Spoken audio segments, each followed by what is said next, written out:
I've gotten a lot of phone calls in like the last 2 weeks or DMs on Instagram for buyers that are now curious coming back into the market, that were pushed away the last 2 years and really had a bad taste in their mouth of being outbid by cash buyers and large institutions that were scooping up properties, and are now like, well, I understand rates are high, but prices have stabilized. They've come down.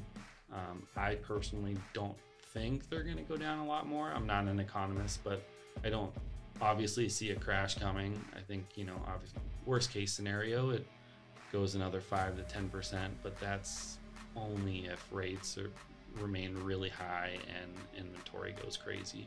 Right now, inventory is going the other way. It's going lower.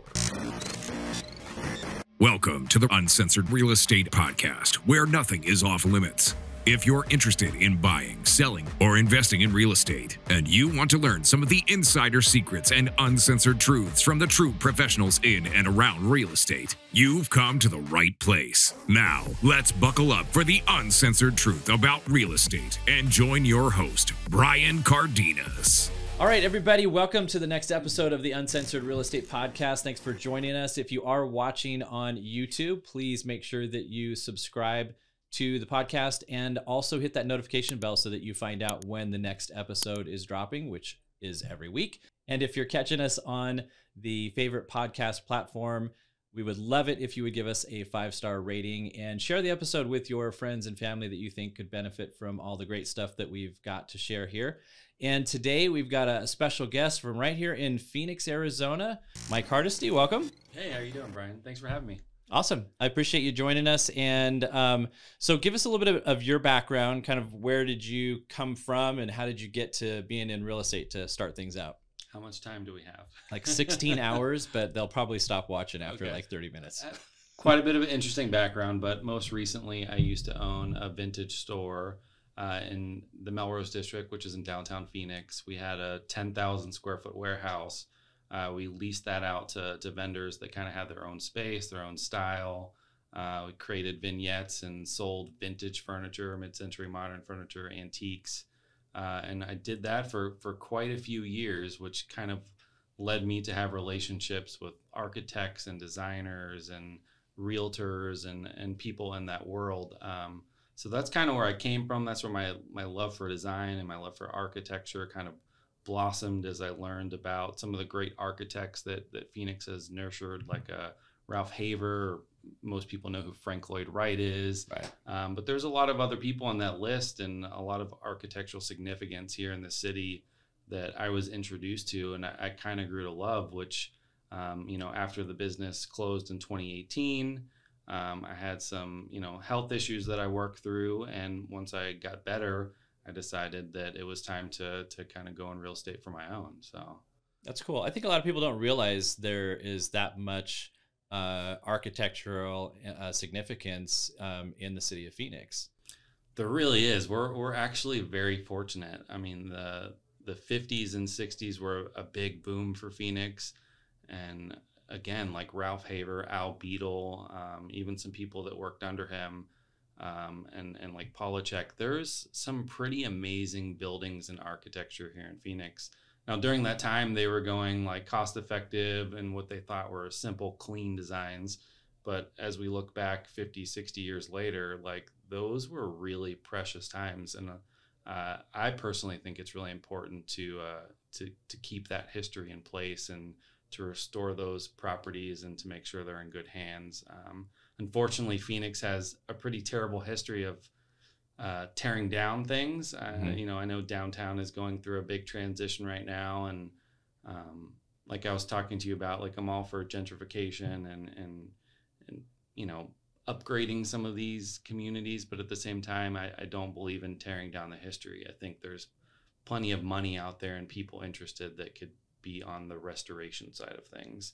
I come from Pittsburgh, Pennsylvania, which was like a mill town and boomed and all of a sudden crashed in the 80s.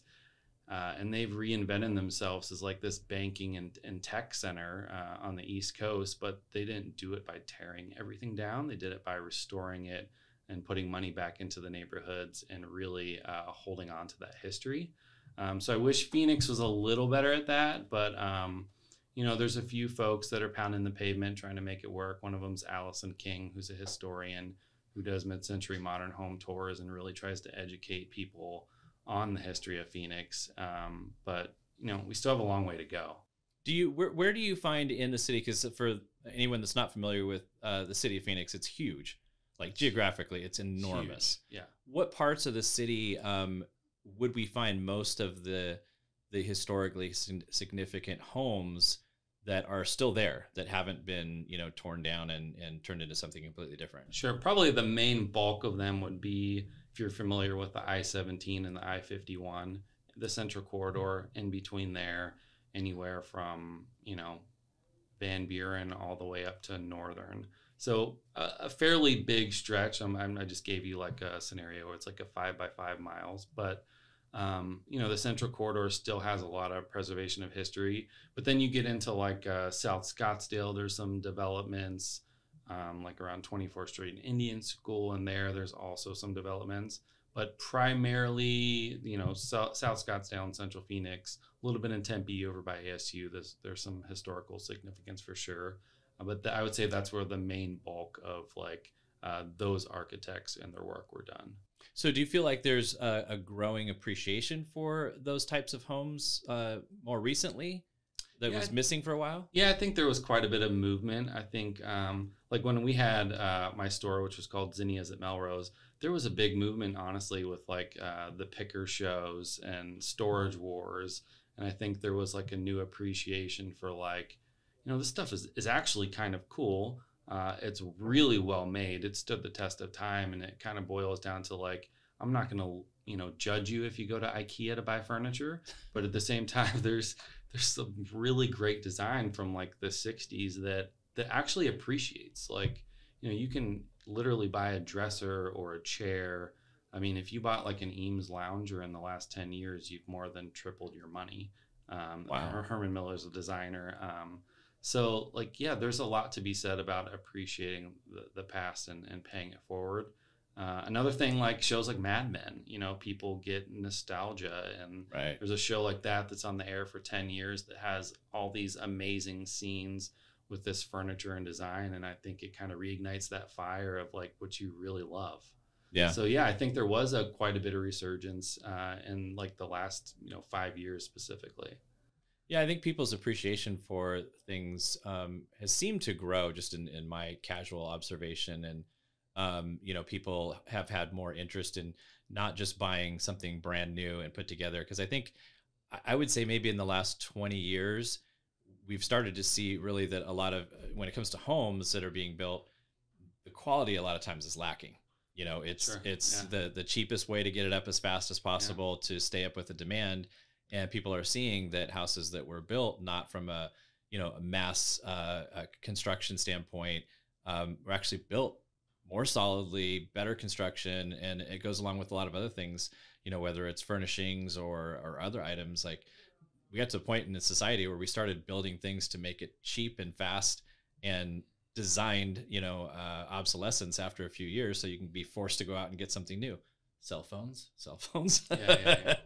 Yeah. I mean, I think there's a lot to be said about that. I think some of the bigger cities in the United States that people go and visit, New York, San Francisco, New Orleans, like they go there for the history. They go there for the nostalgia. They don't go there to see like a big modern luxury apartment. Like, so, again, I think that's where Phoenix needs to kind of take a look in the mirror and really think about like what they're doing and the product they're pushing out there to be like a big legitimate city that I happen to love, but just wish that we would hold on to that history a little more. So. I wonder if it's something that it stems from the fact that city is relatively young, not in terms of age demographic, sure. but 50s and 60s being kind of the heyday for construction here, as opposed to East Coast cities that were in the 1800s, and early 1900s. There's and had an actual place that people read about in school books and things like that. That may have something to do with. I don't know. It's kind of my guess. I think part of it stems to in the fact that I'm not from Phoenix. I don't know a lot of people that were born here and live here. There's not a lot of multi-generational families here. So some of it might be people moving here and just not knowing the history of it, not really caring about the history of it. But Again, like I've lived downtown or 10 minutes from downtown for the last 15 years. And like when people come to visit me, I get excited because I want to show them the city. I want to take them to like the local restaurants and dive bars and show them some of the architecture in the homes, because we do have a lot to offer. Like, no, we're not New York, we're not LA, we're not San Francisco, but I just had a friend from high school that came for the Super Bowl, and he hit me up and he was like, hey, I'm on TripAdvisor and here's some of the things that they recommend. And my response was like, those are all nice. Like, I'm not going to knock those places, but like, if you really want to see the city, like, let me take you out. Let me introduce you to some restaurants that are maybe not on the TripAdvisor list, right, but are really important and really good. And we did that. He listened to me and we had a really good time. And that's like kind of like that response that I love getting out of people when they come here. How did that appreciation for all the artistic stuff and the vintage stuff translate over into you getting into real estate? Good question. I think the design part of it, so at my store, our price ranges were all over the place. And my big thing as a business owner was I don't want to shut anyone out. I don't want anyone to think like they're not important. If you have a $300 budget to buy some stuff for your home, you're just as important to me as someone that has a $30,000 budget. And that might be crazy for some people to hear, but like if you went to my store, I think like that's been validated. Like you can have really good taste and really good design in a small budget and make things work. And I wanted to do that with people that were shopping, because as we saw like the big boom the last couple of years, I think a lot of people have been shut out. But there's still neighborhoods out there. There's still homes out there that, maybe aren't perfect, but are a good opportunity for someone to get into a good home. Someone to have an opportunity to be a homeowner. They just kind of have to look behind some of the ugliness, because it's a lot of it's aesthetic. It's not like, the AC's falling off the house and the sewer lines exploding. It's like, with some improvements in the landscape and some paint and some options, like we can make this work. You just have to kind of see past it. And I think that's what we are always good about at the store, is like making people feel welcome and giving them options. And the other side of it was like, I didn't have a very good experience shopping for a home with the realtor that I was working with. And he's a friend, and he still is a friend. And if he watches this, maybe not anymore, but he was like one of those shark realtors that drove a Maserati and talked a really big game and had, to his credit, really big sales numbers.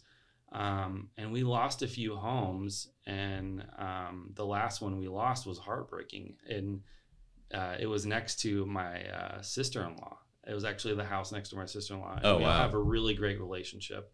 And it was a historic home. It was not historic, but 1960s. It was about 7th Street in Glendale. It had a guest house. It checked every single box we could ever ask for. And I basically told him, like, do whatever it takes to get this. And we lost it, and I was really upset about it, and he didn't seem like he cared. And I actually met that realtor like a year later, and she said, like, that guy was a dick. Like, he was rude to me on the phone, and I just didn't seem like he's the kind of person we'd want to work with to close this deal. And it was right after that deal fell through that we didn't get the final offer accepted. It was kind of went down to like a bidding war. They had a multiple offer situation, and we lost to an escalation clause, to where at the time I didn't even know what an escalation clause was. Oh, he didn't even bother talking to you about it? No clue. No clue. But, that's neither here nor there. But my wife had been bugging me since the store. And she kept saying, like, you'd be really good at real estate. Like, you're compassionate and you care and you know a lot about the city, and I think you should just try. So literally the next week after we lost that house, I enrolled in real estate school. It was in the middle of the pandemic. Nothing was going on other than I had a 1-year-old. And, I took classes at night and did what I could, and, just tried to make myself as knowledgeable as possible. So. Well, and that's the thing that I think a lot of people don't understand when it comes to real estate, is that, you can watch what it's like on TV, or you can have some experiences, but it's still a people business. You know, 100%. it's still about being able to create relationships, and that happens more than people understand on the buyer or seller side of it. It's like, if I'm going to enter into this relationship, which is what it is for 30, 45 days, whatever the time period is, am I going to feel like I'm being freaking tortured through that whole process? No, I'm not signing up for that. Let me go find somebody else. And that's how it works, isn't it? That's 100% the truth. And I wish there was not such a misconception about that. I think a lot of people think like, oh, that guy or girl is a bulldog. Like, they're going to get this deal done. They're going to run people over. And again, credit to my wife, who works for Honeywell and negotiates multi-million-dollar deals for a living.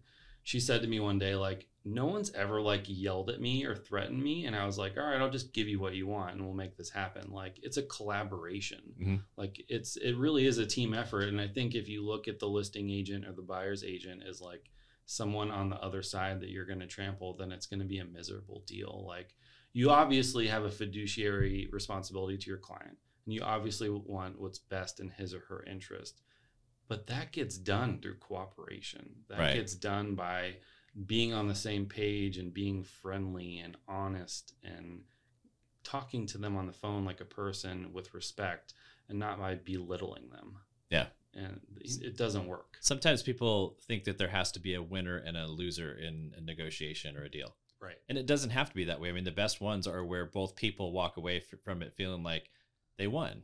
You know, 100%. they maybe didn't get everything that they were looking for, but they walk away from it happy. Sure. And it makes the transaction go smoother if people don't feel like this massive adversarial relationship. And there's a lot of agents out there that do that. They create that adversarial relationship from the jump. Sure. I don't think the last 2 years helped either. Like, no, it was pretty awful. And it was interesting for me because it was my first 2 years in the industry, right? And I'm being thrown into this like multiple offer, like, you can have the shirt off my back. Yeah. Like, do I have to wait? You know, like it was really tough. And there was a lot of education involved. But I don't think that helped the ego of listing agents, where they're like, well, whether I take quality pictures or I say please and thank you, like, I'm going to get 10 offers. So, you know, go take a hike. Yeah. They didn't answer the phones. I mean, they didn't return calls, nothing. It was awful. It was awful. That's why I think some people are really like down on the market right now. And I think like balance is good. Balance is great. This is giving buyers a healthier opportunity. Granted, interest rates maybe aren't what people want them to be, but you know, it's temporary, right? And I think they're getting into better situations in these homes. They're not paying thousands and thousands of dollars over asking price. They're not waiving the appraisal. They're not taking it as is and then finding out there's some huge issue down the road. It's a healthy balance, and I don't think there's anything wrong with that. I also saw a lot of homes in the last 2 years that when I walked in, I was like mortified, like, because like they obviously didn't prep the home and they didn't care because they knew it was going to sell. But I still think like they could have got more money if they just tried, you know? So that's kind of what I'm about, is like, I love representing buyers, but I love listing too, because I like the design aspect of it. I like curating a home and working with the seller to say like, what can we do to make this a little better? Can we spend a little money to get 2-3 times that money, and without making your life miserable? I think that's something we can consider. So how do you suggest then that somebody that's thinking about selling their house, how do they go about choosing the right real estate agent? You know, because you'll see people either advertising or promoting, you know, crazy stats, or I've been doing this for 53 years or whatever. It's hard to choose the right professional. Like, how would you guide somebody through that process to make a good selection? It's a really good question. I think personality matters. I think like who you're dealing with and what your goals are a big part of that. Obviously, knowing the community that you're going to is also important. I think if you're buying specifically like Central Phoenix, if you're buying a home in Central Phoenix, I think it's really important to work with a local agent that knows the areas, knows some of the history of the homes. For instance, like most of the homes down there have cast iron plumbing. So if you have an agent that doesn't know that and you're buying a home down there and you don't get that sewer scoped, that's on you. Like, that's a really fatal mistake in my opinion. But I also think like, again, getting the house ready to sell matters too. So working with someone like myself, and there's other really good agents down there. It's not like I'm some unicorn. There's a lot of really talented agents down there. We're working with someone to prep the home so you can highlight some of those areas. But I mean, personally, I think you should look back at some of their other work. What did their other listings like? To me, again, a lot like my store, if it's a $300,000 listing, I take that just as seriously as $1 million listing. That is a person's life. And it's just as important. I will spend the same amount on pictures and videos and marketing. And some people think that that is ridiculous, but that's important to me. I want that person to think like they're getting the same service as anyone else. So I'm not going to skimp out on you just because your house isn't quote unquote a lesser value. So look back at their work. Do they take good pictures? Did they try to market the properties? Did they do video? Did they skip out on some things? What are they good at? What's important to you? Like days on market, obviously the last couple of years, that's kind of not as relevant because they were going so quickly, but I think personality has a lot to do with it. It's a relationship, right? From the time that you meet that person on a potential listing call till you close the deal, it could be several months depending on how far ahead they're working. So you kind of need to get along with the person that you're working with. So I would probably put that first and foremost, other than just looking at the history of how they list the properties, because there's some pretty bad ones out there that do crazy numbers, like that do 10 times what I do. But they, maybe they're paying for ad, maybe they're paying for lead generation, maybe they've been doing it 30 years and they have a really cool last name. You know what I mean? But quality matters. Yeah, and I think that there's so much access to information now for the consumer that if they do the work, they can find that information out. Like you can look and see what previous listings were. You can access the photos from previous listings. I mean, there's a lot that the consumer can do to do that research, but I feel like people don't do that much. I mean, do you think they're doing any more than they were when you started? I mean, for me, I focus more on social media. There's a lot of things that I need to step up my game personally to do more traditional marketing. Yeah, I think some people look it up. I think a lot of people are referred.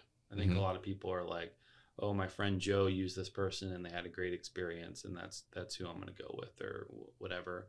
I'm pretty fortunate that I rely pretty heavily on the relationships that I created with the store. But to my credit, we were in business a long time, and I worked really hard to have that reputation. And I feel like I'm pretty trusted. But to backtrack a little bit, social media is one thing I skipped that's hugely important. The next generation of home buyers isn't looking up something in the yellow pages. If anyone is, that's a problem. But they're looking at social media. They're looking at Instagram or TikTok or Facebook or whatever their pick is. And I think if you're not reaching people that way, whether it be video or pictures or stories, then you're really missing the boat. Yeah, I think that's one thing that most people don't realize is that TikTok specifically, that generation of people is going there to do research, to learn, to educate themselves. I mean, it's not there just to, watch people doing funny videos or dancing or whatever. I mean, there is that, but we see it on our side of it. There's some folks that are really big in that space and have been there for 3 or 4 years. And it's, probably 90% educational content. Yeah. And people are searching for it there. It just blows me away. You'd think they just go straight to Google, but they're not. Yeah. I have Bloomberg and I use that a lot, but I get my news from YouTube. I'm 39 for the record, and I'll get on YouTube and watch videos, and some of it's really helpful. Some of it's really dangerous because, people are getting paid to get clicks on there and they have these big fancy titles. But I would think if someone my age is getting their information that way or trying to look for information that way, so is someone 10 years younger than me, if not so more, right? They're getting on TikTok and looking through Instagram Reels and looking on YouTube and looking for those sources as vital information. So yeah, it's all really important. It's all also a little confusing. It can be overwhelming. It's an interesting time. I think some of the personalities on there, it is what it is, right? they're trying to get views and they're trying to say things that are over the top. So you have to be careful. You have to do your due diligence and kind of, fact check. Yeah.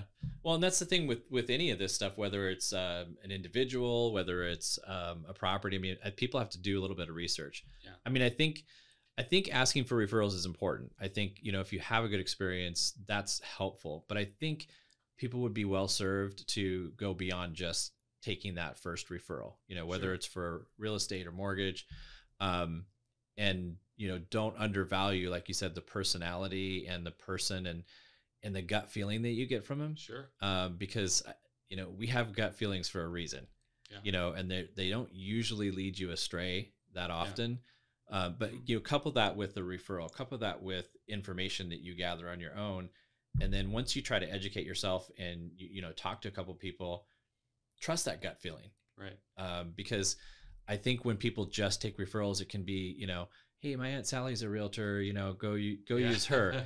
And I see both sides of it where, like, you talk about people that can have a high volume of sales. Well, it can be well justified. They might get top dollar. They might do a fantastic job. Sure. Yeah. But it also can be somebody who has a strategy of pricing low to get a quick sale. And then they focus their presentation on, we can sell it in, 72 hours or 8 days or whatever it is. That's the focus. You said the magic number. I did. I said both magic numbers. But if you underprice something and you sell it quick, or you sell it for 100% of list price, well, that's very different than if you left, $10,000, $15,000, $20,000 on the table that you could have gotten. Sure. And that's why I think people get fooled easily by some of the stuff that they consume online. Yeah. I'm really glad you brought that up because, again, the last 2 years brought a lot of that. Like, I obviously have a lot of friends of this industry now because you're networking, and every Facebook or Instagram post the last 2 years was like 40,000 over asking in 2 days, patting themselves on the back, and you're like, yeah, okay. But who couldn't do that? to your point, like, that was inevitable. And are you undercutting it? Did you price it too low? Did you price it too low intentionally? Was it an accident? I mean, I bring up Ralph Haber, some of the Haber homes the last couple of years, they went for crazy money and had nothing to do with people pricing them low. It's just supply and demand. There's only so many built, and while interest rates are low, people were just going crazy to get in those things. But I had a listing last March, and I met with the clients. They had a really adorable ranch home around like 10th Street in Camelback, cute little neighborhood. And I gave them my opinion on, like, if you listed the price as is, I think you could get $650, right? And they're like, well, is there anything we can do? So we sat down and we went through a lot of different scenarios, maybe paint the house color, clean up the landscaping a little bit, stage the house because it was going to be empty because they were moving to California. And all in all, they spent about $15,000, which is not chump change. And they took my recommendations, which I was really nervous about. I'll be honest with you, because what if it doesn't go well? I was confident that it would, but what if it doesn't? Yeah. And then it came down to pricing time. We had originally said $650. It had been like a month and a half. They had put 15 into it, and it came out beautiful. Like it just, like, aesthetically, it was perfect, and the bones of the house were already really good. And I said, I think I'm going to price it at like $695. And then a couple days went by, and I go, you know what? I don't have an ego, and I want what's best for you guys. We're doing $715, which would have been the highest price in that neighborhood ever. So we're doing $715. Are you guys okay if it sits for a week or two? I know everything's selling in 2 days, but I really think this will get you more money. And we ended up selling it for $720. And my first meeting with them was $650. So, like, it was Nice. that, and I felt so good about it. It was like a family that had young kids. They were moving. They had bought the house in 2014, so they obviously had a ton of equity in it. But it was like that kind of experience that I walked away from that made me think, like, that's what I want to do. That's why I want to do this for a living. Like, this is why I'm doing this. Yeah. And that's kind of what I can bring to the table. And, it didn't go for crazy over asking. It went for $4,000 over asking.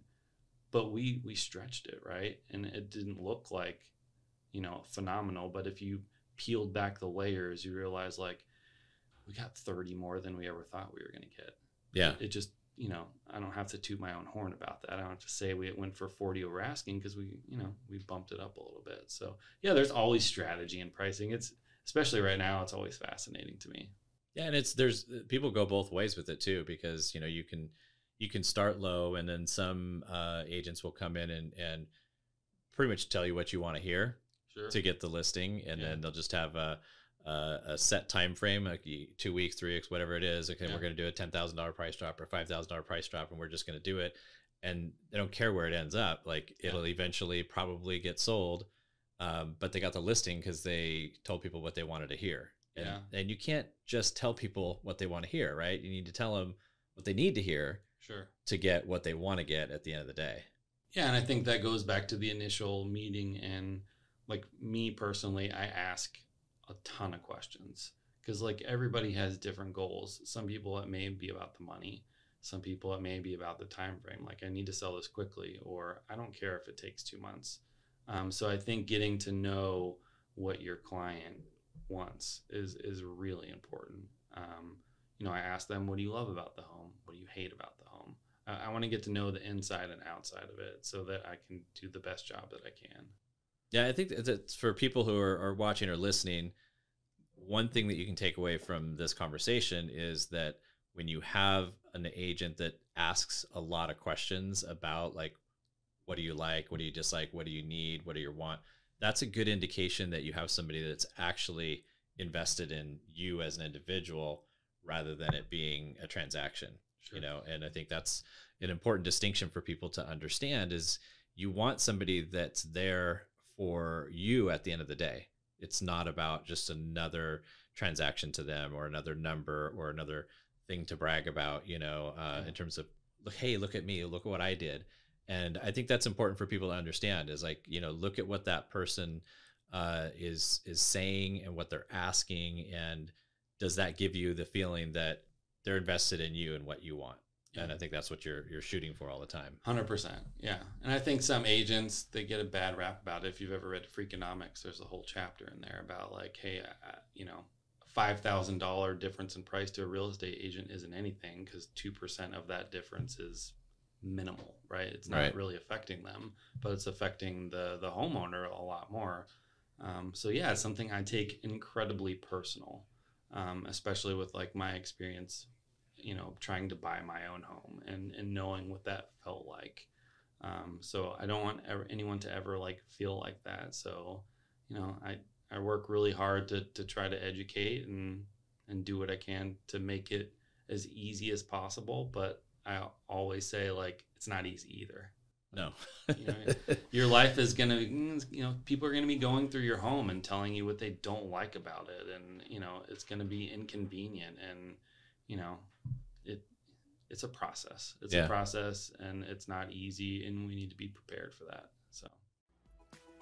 You want to buy a house, but high interest rates have got you down?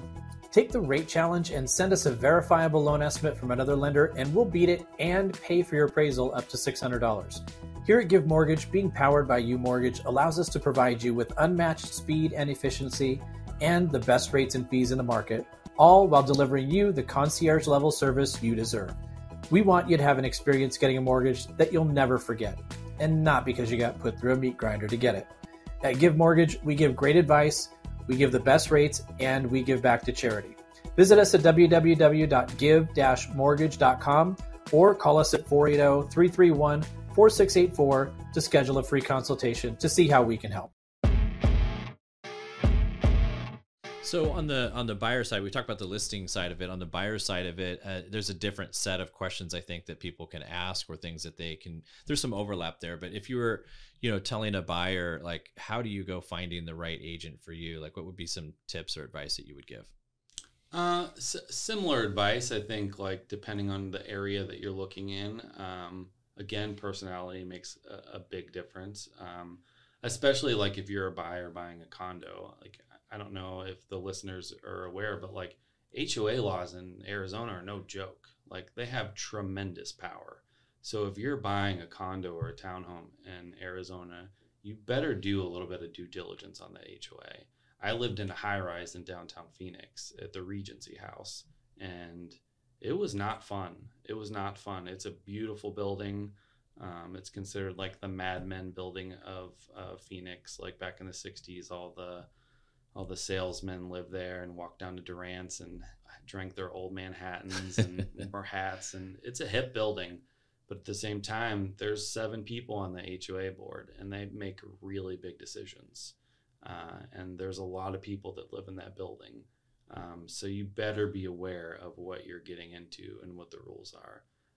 So again, I think like experience matters, and especially depending on the type of property. And then also like right now, like, you know, your negotiation and your skills matter. Like, you know, the rates are high. Are you looking to buy down your rate? How long are you looking to live in the house? You know, what's your timeline? Are you going to move in the next 3 years? Are you going to move in 10 years? Is this your forever home? And that'll kind of help me set the boundaries on where I need to be for negotiations. Like, is your payment more important now? Or are you willing to pay a little more and get some price off the top? I think that's where working with someone like you or a really good lender is important. And that's always the first phone call that I have them make. And I think it's something that like kind of gets bypassed because they're like, well, I'll just call when I'm ready and get approved. But I think there's a lot of education that's involved in the lending process. And I think they need to figure out like, you know, credit score, debt to income ratio, and then kind of talk through the different scenarios, whether they qualify for FHA or conventional, or, you know, maybe someone's willing to do like an adjustable loan because they believe in themselves. They know they're going to renegotiate in the next, whatever the term is, 5 to 7 to 10 years, and they're betting on themselves. So I think, you know, strategy really plays into the buying process right now. So, and again, timeline, I think there's I've gotten a lot of phone calls in like the last 2 weeks or DMs on Instagram for buyers that are now curious coming back into the market, that were pushed away the last 2 years and really had a bad taste in their mouth of being outbid by cash buyers and large institutions that were scooping up properties, and are now like, well, I understand rates are high, but prices have stabilized. They've come down. I personally don't think they're going to go down a lot more. I'm not an economist, but I don't obviously see a crash coming. I think, you know, obviously, worst case scenario, it goes another 5 to 10%, but that's only if rates remain really high and inventory goes crazy.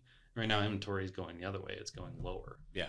So again, timeline, I think a lot of buyers are reaching out saying like, starting to look interesting. And I think like in the next 6 months, I want to be prepared to take action. So what about the timing right now? We're beginning of March. Some people we've run across, like we've seen activity pick up a lot, like you mentioned, just in the last couple of weeks for sure. Definitely picked up since the first of the year. But then there's also a segment of the population out there that's just kind of waiting to see what's happening. There's been so much chaos that's happened in the last 6 months to a year that, you know, people are wondering, okay, yeah, are we going to experience a huge decline, you know, in home prices? Some people probably saw the Goldman Sachs article where they're predicting 25% price drop. And then, of course, interest rates, you know, we were trending down pretty good. And then a couple of weeks ago, all of a sudden, we've seen a spike. Some economic information came out. And so, you know, people are back in that boat. Well, do we wait? Do we jump now? Like, what kind of advice would you give to people about where we're at today? Yeah, again, I think it depends on your situation. The Goldman Sachs thing is unfortunate because then people read the headlines and see 25% crash. If you actually read the report, their prediction is 25% from the peak. So peak to trough, which peak was June 2022. It's already come down 14% from there. So their prediction is worst case scenario, we see a 11% decline in the Phoenix market in 2023. But also, if you read it, depending on rates being 6.5%. Right. So there's like a lot of boxes that need to be checked there for their prediction to come true. Could it come true? Sure. But, you know, I don't think it will. And again, it depends on rates. Like you said, at the beginning of the year, we saw rates kind of go down and you saw activity pick up big time. Right. So what I tell people is you want to be prepared. So we need to call a lender. We need to get you pre-qualified. We need to get you educated on all the weapons you have at your disposal. Every tool needs to be in the toolbox. And then if the right situation presents itself, it goes back to timeline. Are you going to live here for 5 to 10 years? Or are you going to live here for a year? If it's like a home that you absolutely love and you think you're going to live there for 5 to 10 years, why wait? I mean, are you going to try to like time the bottom for another 5%? That's a fool's game. That's like people that try to play the stock market. I mean, like I buy the index fund because I don't know, like I'm not trying to time the market. Right. So I think, again, it really depends on your timeline. But if you're a first-time home buyer and you were totally screwed by the last 2 years and outbid, and you're now coming back and you're preparing yourself to buy again, unless something economically significant happens in the next 3 months, I don't think there's a huge risk in buying now. I think if you're willing to stay there, and you lock in a rate and a payment that you're comfortable with, why continue to rent? Why pay someone else's mortgage when you can live in possibly your dream home right now? Yeah, I think your analogy that you mentioned, the tool belt, it's a really good analogy for people to think about. And if you tried to get into the market as a buyer in 2020 or 2021, and you look down at your tool belt, like you had nothing. No. Like the belt was probably not even there. You've been stripped of your rights. You couldn't do anything. And now the thing that has put more tools in your tool belt is rising interest rates. Mm-hmm. So if you wait for those rates to come down, all those tools that you have at your disposal, whether it's price negotiation, concessions, for interest rate buy downs, things like that, those all go away. Like negotiating ability, sure, availability of inventory. Inventory went up when rates went up, and then as rates started to tick down, inventory went down. Well, when you have less inventory, you're going to have more competition, especially if rates come back down. So all of the things that make it more feasible for you to get into a property are there in a higher interest rate environment, and the interest rate's temporary. It might be a fixed rate, of course. Budget accordingly. But nobody stays in a mortgage for 30 years anymore. Right. It could be 6 months. It could be 2 years. No. You're not making a permanent decision on interest rate. You could be making a very long-term, if not permanent, decision on a house. So, make decisions based upon the flexibility that you have in the market, not trying to time it perfectly. I mean, that's an impossible game. And understand the market. Again, I think that goes back to some of the YouTube videos where they get dangerous because Phoenix is its own market. It's not Atlanta. It's not Dallas. It's not anything else. It's Phoenix.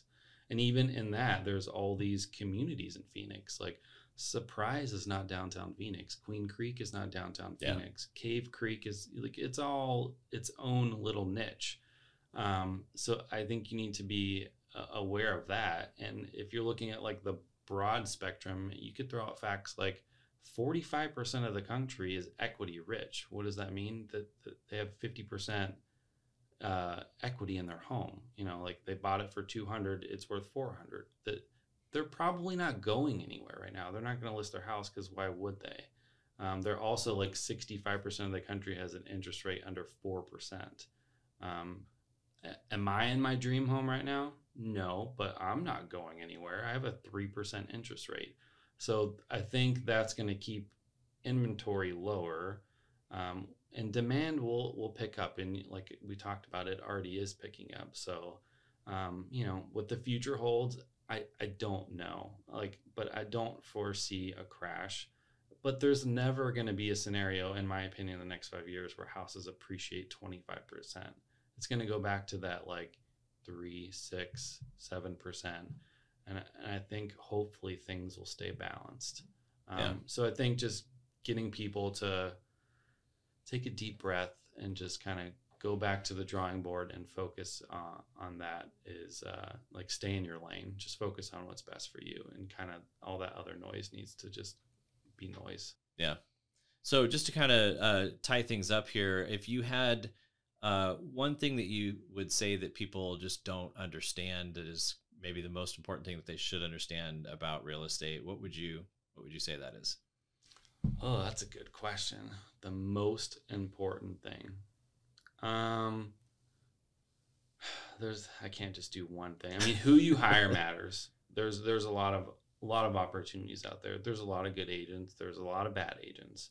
There's a lot of open doors. There's a lot of things like that, right? Who you hire matters. Do your due diligence. Pick the right person for you. But also, like, I can't stress this enough, educate yourself. Mm-hmm. It's the biggest decision you'll ever make in your life. Don't just rely on the agent to give you that information. They should help educate you, but it ultimately is also your responsibility to educate yourself a little bit and really look up the numbers, ignore some of the headlines, or if you do see a headline, read the story. Look at the facts. Don't just take the bold print for granted. So I know that's not just one thing, but I think like real estate, there's so many different layers to it that it's just really important to educate yourself on what you can. Yeah, sometimes people do more research on the car that they buy than the house that they're going to live in. It's baffling.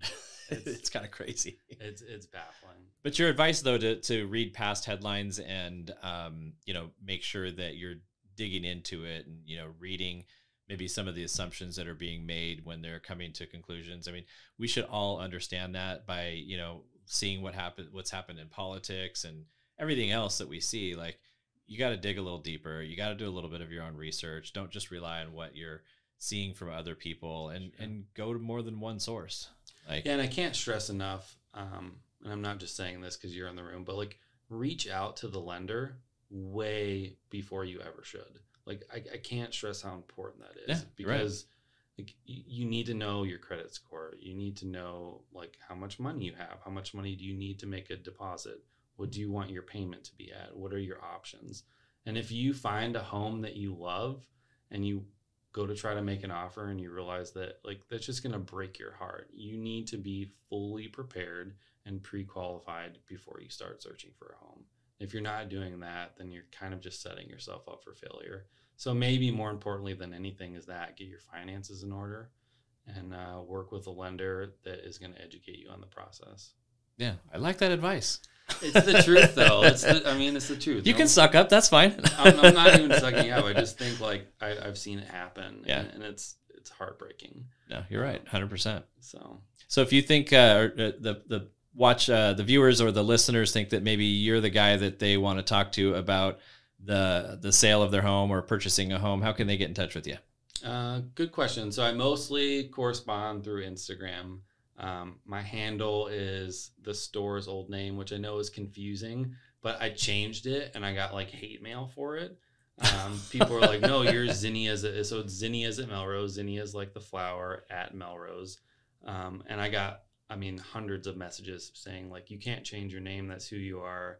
I don't care what you do for a living anymore. Like, you're Zinnia's. So I changed it back. Interesting. Peer pressure. So it has nothing to do with real estate. So Instagram, Zinnia's at Melrose. I'm working on building out the website. Last year I was kind of busy and it got away from me. Emails, statefortyeightrealtor@gmail.com, spelled out.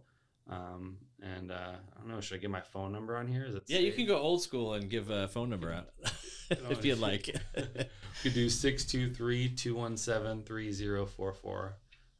But yeah, like, follow me on Instagram. I try to post houses almost every day, of all price ranges. And kind of the goal with that is to not only show like the dream homes, but to, again, like, show the homes like, all right, this might be a little rough, but like the possibility is there. This house could be gorgeous. So just kind of, showing people what I like and kind of what I see through my eyes. Yeah, no, it's a good follow, and you've got some fun and funny stuff on there too. So. Yeah. I think everybody should do that. I try to keep the half glass full. I'm kind of a positive person, so there's no like reels on there where I'm like yelling, the world is coming to an end. I don't know. Try that out. See how that goes over. I'm sure I'd get clicks, but it's just not me. Not your game. Well, that's cool. I appreciate you coming on and joining us today. My pleasure. And thank you guys for joining us on the Uncensored Real Estate Podcast. Make sure that you hit that notification button so that you can get notified when the next episode is dropped. And we'll see you guys again next time. Take care. Thanks for joining us. And please remember to go and subscribe, like, share, all that cool stuff to help us grow. And come back to listen to our next episode. Until then, go out and live life uncensored. Thanks for listening to the Uncensored Real Estate Podcast. Don't forget to help us out and subscribe. Follow and give us a 5-star rating on your favorite podcast platform. And check us out on YouTube for the full video podcast. If you want more information on any of the topics discussed on today's episode, email us at uncensoredrealestatepodcast@gmail.com or give the Cardenas Mortgage Team a call at 480-331-4684.